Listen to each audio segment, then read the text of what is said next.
Alright everyone, welcome to episode number 65 of Everyday Thoughts, and let's get straight into it.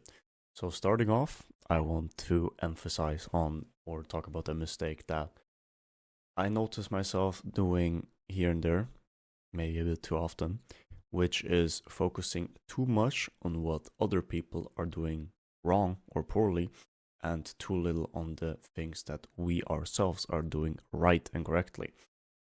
So what I mean by this is, obviously, it's not a bad thing to as well look at other people and how they perform, what they're doing, whatever, and see if they are doing things correctly, because if they are, then obviously we can see and also inspire ourselves to improve in certain ways that they are doing.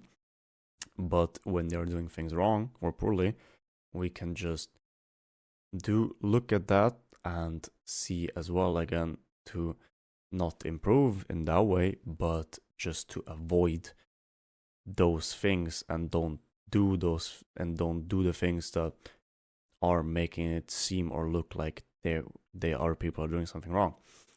But once you are doing something correctly, or if you're doing something correctly, just focus on that mostly. That should be your main priority.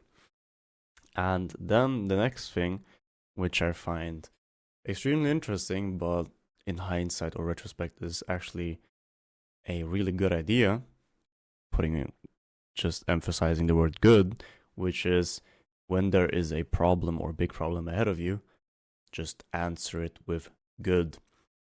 So for example, if somebody just brings you very bad news, you have to do this and this and this, you're gonna have an extremely busy schedule for the whole week, just say good.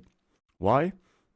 First of all, you're gonna have from the startup, you're gonna have a good attitude towards the problem. And what you're doing by saying good is you're accepting the challenge, and you don't see it so much as a big problem, but more of a challenge to go into and a lesson to be learned from. So basically, you are saying, okay, might be a bit uncomfortable, but in the long run, this is going to be very good for me.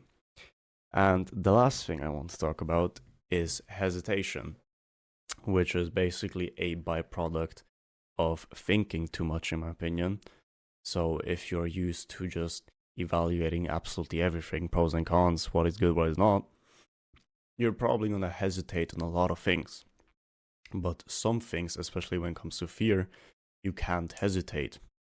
Because if you do, you're just going to let the opportunity slip by, and you're probably not going to get it again, and you're going to regret it. Again, regret is not helping anyone and not doing anything for anyone. But the only thing regret can really do for you is you learn a lesson from it and you go from there. But you can just avoid that process all along if you just hesitate less and actually have the courage to jump right into opportunities that are given to you. And yes, that is basically it for today. I hope you can take something away from this video again, and I'll see you tomorrow. See ya.